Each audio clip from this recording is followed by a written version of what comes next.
اور 1992 سے آج تک میری تہجد نہیں چھوٹی۔ انہیں وظیفہ بتایا نماز، اور نماز کی عادت ڈالو۔ ایک نماز ہے جو ہم پڑھتے ہیں، وہ نماز نہیں کہہ رہا ہوں۔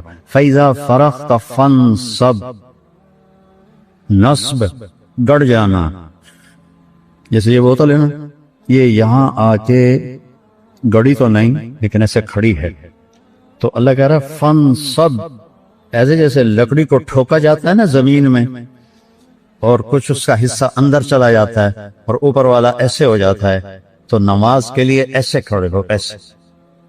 عبداللہ بن زبیر پر حجاج حملے کر رہا تھا اور وہ حرم میں نماز پڑھتے، کوئی پتھر یہاں سے گزرتا، کوئی یہاں سے گزرتا، کوئی یہاں سے گزرتا، اور ان کے جسم میں ایسے بھی نہیں ہوتا تھا، ایسے اتنے اطمینان سے نماز۔ وَإِلَىٰ رَبِّكَ، بولو، فَارْغَب، رغبت کی نماز، نماز میں دل لگے، نماز میں کھڑے ہو جاؤ، نماز میں انتظار کرو، نماز کو اپنے مسائل کے حل ہونے کا ذریعہ بناؤ، نماز میں دعائیں مانگنا سیکھو۔ ہم دعا نہیں مانگتے، دعائیں مانگنا سیکھو، یہ بہت بڑا سبب ہے۔ اسباب ظاہریہ اختیار کرو اور نماز کو سب سے بڑا سبب بناؤ۔ اذا حزبہ امر فزع الی الصلاۃ، جب کوئی مشکل آتی تھی آپ نماز پڑھتے تھے، جب کوئی مشکل آتی تھی آپ نماز پڑھتے تھے۔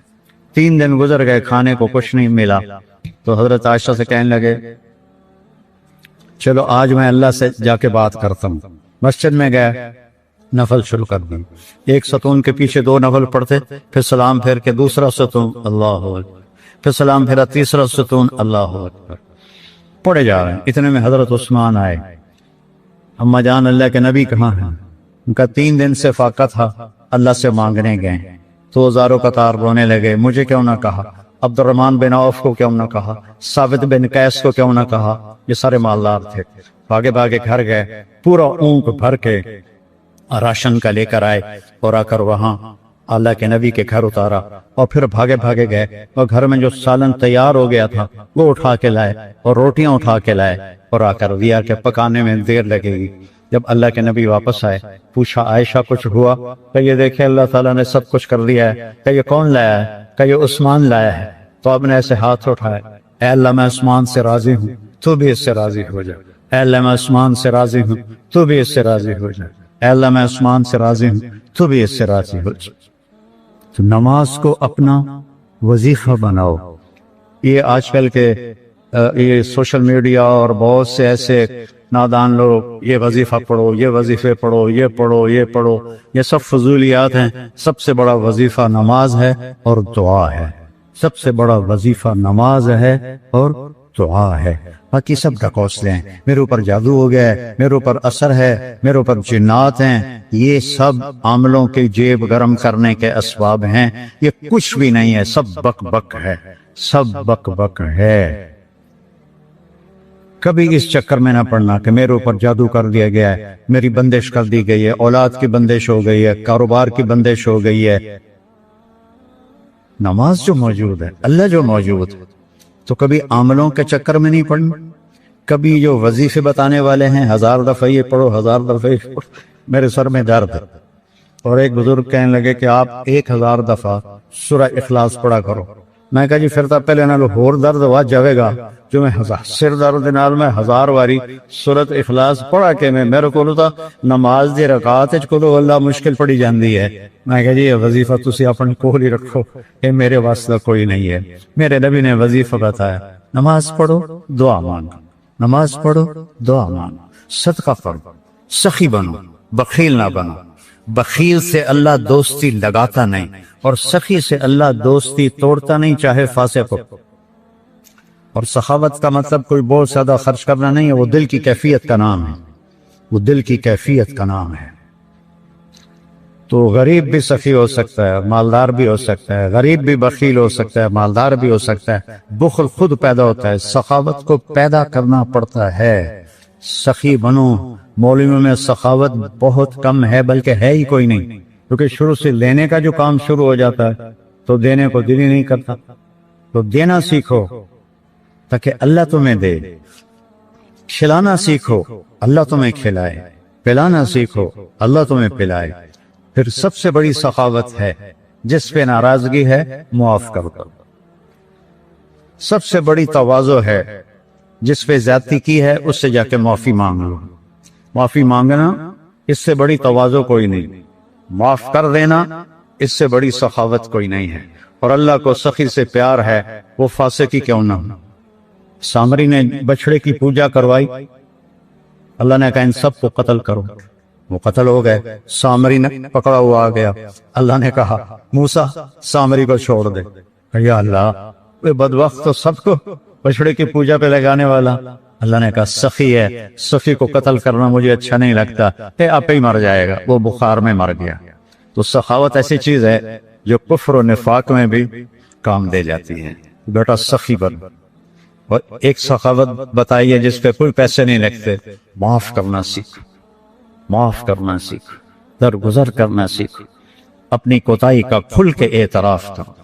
جو معافی مانگنے آئے اس کے آگے منہ نہ بناؤ، اسے فوراً اپنے سینے سے لگاؤ۔ الا تحبون ان یغفر اللہ لکم، معاف کرنا سیکھو، معافی مانگنا سیکھو۔ اور نوافل میں تہجد کا اہتمام کرو، یہ شعار الصالحین ہے۔ آپ نوجوان ہو تو آپ 70 سے بھی آگے چلے گئے، تہجد کا اہتمام کرو۔ نوافل اس سر درد میں، اس سر درد میں میرے نفل کبھی چھوٹتے ہیں اور میں 40-50 نفل روزانہ پڑھتا ہوں۔ میری تہجد قضا نہیں ہوتی سوائے شدید تکلیف کے۔ پچھلے 30-35 سال سے اللہ نے مجھے تہجد کا پابند کیا ہوا ہے۔ یہ میں تم میری اولاد ہو، تمہیں ترغیب کے لیے سنا رہا ہوں، کوئی اپنی بزرگی نہیں جتا رہا ہوں، کہ تمہیں پتہ چلے کہ بیماری میں بھی اگر اہتمام ہو سکتا ہے تو اس جوانی میں کیوں نہیں ہو سکتا۔ جلدی سو، جلدی اٹھ، اس موبائل پہ کھیلنا چھوڑ دو، یہ تمہارا بہت وقت ضائع کرتا ہے۔ اس موبائل سے کھیلنا چھوڑ دو، اس کو دیکھنا چھوڑ دو، وہ وقت مطالعے پہ لگاؤ، تلاوت پہ لگاؤ، ذکر پہ لگاؤ، تسبیح پہ لگاؤ۔ دوسرا، نماز کا اہتمام کرو۔ آپ کسی کی رکعت نہیں چھوٹنی چاہیے۔ تکبیر اولیٰ کے لیے دوڑو، تہجد کی پابندی کرو، چاہے 2 نفل ہی ہو۔ نہیں آنکھ کھلتی تو سونے سے پہلے پڑھ لو کچھ۔ 1985 سے اب تک اب یہ بیماری کے دن نکال دو، میری تلاوت قرآن نہیں چھوٹی، میرا ذکر نہیں چھوٹا، اور 1992 سے آج تک میری تہجد نہیں چھوٹی۔ یا اب کچھ ایام جو بیماری کے آئے تو اس میں تو میں فرض نماز بھی نہیں پڑھ سکتا تھا مشکل سے۔ تو بیٹا اللہ کے سامنے رات کو اٹھنا بڑا قیمتی ہے، بہت فائدہ ہوتا ہے۔ عبادت ہماری بیس بنیاد ہے، یہ نہیں کمزور ہونی چاہیے۔ تو اس میں اللہ تعالیٰ آپ کو ہمت دے، توفیق دے۔ یہ چند چیزیں ان کا اہتمام کرو گے تو بہت فائدہ ہوگا۔ رابعہ بصری رحمت اللہ علیہ اپنے خامن سے فرماتی رات کو غسل کر کے کپڑے پہن کے خوشبو لگا کہ آپ کو میری ضرورت ہے؟ اگر وہ کہتے نہیں تو پھر کہتی مجھے اجازت ہے میں اپنے اللہ سے بات کر لوں؟ کہنے کہ ہاں اجازت ہے۔ پھر ساری رات سجدے میں گزر جاتی تھی اور نفلوں میں گزر جاتی تھی اور رونے دھونے میں گزر جاتی تھی۔ جوانی میں فوت ہو گئی، 40 سال کی عمر میں۔ جب ان کا انتقال ہوا تو ایک خادمہ ساتھ اس سے فرمانے لگی دیکھو میں جب مر جاؤں نا تو مجھے راتوں رات دفن کرنا ہے، اور جس کرتے میں میں تہجد پڑھتی تھی وہ مجھے کفن دینا ہے، اور کسی کو بتانا نہیں۔ تو اگلے دن وہ خواب میں ملی اسی خادمہ کو، ان کا ماں جی آپ کے ساتھ کیا ہوا؟ کہا منکر نکیر آئے تھے قبر میں، مجھ سے کہنے لگے من ربکی، تیرا رب کون ہے؟ تو میں نے کہا سبحان اللہ، 40 سال جسے نہ بھلا سکی، 4 رات زمین کے اندر آ کے اسے بھول جاؤ گی؟ تو منکر نکیر کہنے لگے چلو اس کا حساب کیا لینا۔ تو انہوں نے بڑی خوبصورت پوشاک پہنی ہوئی تھی، کہا آپ کا تو کفن وہ تہجد والا کرتا تھا، یہ سبز ریشم کہاں سے آ گیا؟ کہ یہ سبز ریشم مجھے اللہ نے پہنایا ہے اور تہجد کا کرتا لپیٹ کے رکھ دیا گیا ہے، قیامت کا دن میرے اعمال کے اندر اس سے بھی تولا جائے گا، میرا وہ کرتا بھی تولا جائے گا جس میں وہ تہجد پڑھا کرتی تھی۔ تو اگر ہم تہجد نہیں پڑھتے کم از کم فرض نماز تو ہو جائے. میرے عزیزو بڑے درد سے کہتا ہوں ہمارے 10% سے زیادہ نمازی نہیں ہے. 90% مسلمان نماز چھوڑ چکے. جب آدمی سجدے میں سر رکھتا ہے تو اللہ کی قسم تحت الصراط تک زمین ٹھنڈی ہو جاتی اور زمین کے دوسرے ٹکڑوں پر فخر کرتے کہ دیکھو میرے اوپر سبحان ربی اعلی اعلی کے نغمے گائے گئے ہیں اور میرے اوپر اللہ کو یاد کرنے والے کا ماتھا آ کے ٹکا ہے. میں آپ سب بچوں کی آپ کے اساتذہ کی محنت کرتا ہوں کہ آپ کا پیشہ بڑا عالی شان پیشہ ہے. آپ تاجر نہ بنو، ڈاکٹر بنو. آپ بچیوں سے بھی کہتا ہوں اگر اللہ کل کو تمہاری چلا دے میڈیکل تو تاجر نہ بننا، ڈاکٹر بن. مسیحا بننا، ظالم نہ بننا، پتھر دل نہ بننا کہ آنے والے کی ہائے تمہیں رولانے کے بجائے مزید پیسے بنانے کے لیے کھڑا کر دے. ایسا نہ کرنا اللہ کے واسطے. ورنہ میرا یہ دیش کبھی بھی سوال سے نہیں نکل سکتا. ہم نے ایٹمی طاقت بن کے دیکھا لیکن ذلت کے پستیوں میں اور آگے چلے اور نیچے چلے. نماز نہ چھوڑو، کسی حال میں نہ چھوڑو. تمہاری کلاس چل رہی ہے، کلاس کے بعد جا کے پڑھو. آپ کلینک میں بیٹھے ہوئے ہیں، آپ دیکھ رہے ہیں کہ میں شاید مسجد میں جانے میں مجھے مشکل پیش آئی، فارغ ہو کر اپنے کلینک میں نماز کی جگہ بنائیں. اللہ کے سامنے سب رکھنا. آپ گھر میں ہیں، نماز پر بن جاؤ. اللہ سے جڑنے کا ذریعہ ہے اس کی بندگی اور اطاعت اور اس کے فرائض کا ادا کرنا. اس کے فرائض میں نماز سر فہرست ہے. 700 دفعہ قرآن میں نماز کا ذکر آیا ہے اور 10 دفعہ اقیموا الصلاۃ وآتوا الزکاۃ، اقیموا الصلاۃ وآتوا الزکاۃ، اقیموا الصلاۃ وآتوا الزکاۃ. 10 دفعہ اللہ نے کہا نماز پڑھو زکات دو، نماز پڑھو زکات دو. عبادات میں مردوں عورتوں کے لیے نماز سب سے اعلیٰ درجے کی چیز ہے. جعلت قرۃ عینی فی الصلاۃ. آپ کلاس لے رہے ہیں، نماز سر پہ آ گئی ہے، اب آپ مسجد کی طرف بھی جائیں. آپ کلینک میں بیٹھے ہیں، نماز کا وقت آ گیا ہے، آپ 10 منٹ کا وقفہ لیں اور اپنے اللہ کے سامنے سجدے میں سر رکھیں. پھر آپ اپنے کلینک پر آئیں. آپ آپریشن کر رہے ہیں، وہاں سے نکلنا مشکل ہے، اب 10 منٹ بعد نماز پڑھ لیں، لیکن چھوڑنے کی گنجائش نہیں ہے. گھر میں بچوں کے ساتھ خاتون مشغول ہے، اللہ کا بلاوا آ گیا، اب اللہ کے سامنے کھڑے ہو جائیں کہ اللہ تعالیٰ نے آپ کو بلایا ہے اور یہ سر زمین پہ رکھنا میری آپ کی سب سے بڑی معراج اور عزت اور عظمت اور کامیابی ہے. اور میرے نبی کا دنیا سے جاتے ہوئے آخری پیغام تھا الصلاۃ، میری امت نماز نہ چھوڑنا. علی رضی اللہ تعالیٰ عنہ کو تیر لگا جنگ میں اور تیر ران میں لگا. وہ ایسا کھب گیا کہ نکالیں تو نکلتا نہیں تھا، زور لگائیں تو درد ہوتا تھا. تو ان کا اسے چھوڑ دو. نماز کے لیے کھڑے ہو گئے، نماز کی نیت باندھ کے کھڑے ہو گئے، نماز شروع کرتے. تو انہوں نے نماز کے دوران تیر نکالا تو ان کے جسم میں اتنی جنبش بھی نہیں ہوئی. نماز کے بعد فرمانے لگے تیر کا کیا بنا؟ کہا جی نکال لیا. کہ مجھے تو کوئی پتہ نہیں چلا. عروہ بن زبیر رضی اللہ عنہ کے تو پاؤں کا وہ گینگرین ہوگی، گینگرین. تو وہ ڈاکٹروں نے کہا جی اب یہ کاٹنا پڑے گا، نہیں کاٹا تو آگے اوپر جائے گا سارا. ان کا ٹھیک ہے کاٹ دو. کہ پھر آپ شراب پی لیں تاکہ آپ بے ہوش ہو جائیں، پھر ہم کاٹ دیں. فرمانے لگے کہ شراب اور ایمان ایک پیٹ میں جمع نہیں ہو سکتے. جس پیٹ میں شراب جاتی ہے اسے ایمان نکل جاتا. تو فرمایا میں ایسا کرتا ہوں، میں نماز شروع کرتا ہوں تو میرا پاؤں کاٹ دینا. تو بیٹھے اور ایک پاؤں ایسے پھیلا دیا اور نماز کی نیت باندھ کر بیٹھ گئے. تو انہوں نے نماز کے دوران ان کا پاؤں کاٹا، اس کی پٹی کی اور ان کا جسم اتنا بھی نہیں ہلا، اتنا. سلام پھیرنے کے بعد کہنے لگے پاؤں کاٹ دیا؟ کہنے لگے جی کاٹ دیا. کہ مجھے تو پتہ نہیں چلا. کہ مجھے دکھاؤ کدھر ہے؟ ان کا یہ ہے. تو اپنے پاؤں کو پکڑا اور یوں اے اللہ تو گواہ ہے میرا یہ پاؤں کبھی تیری نافرمانی میں ایک دفعہ بھی نہیں ہوتا.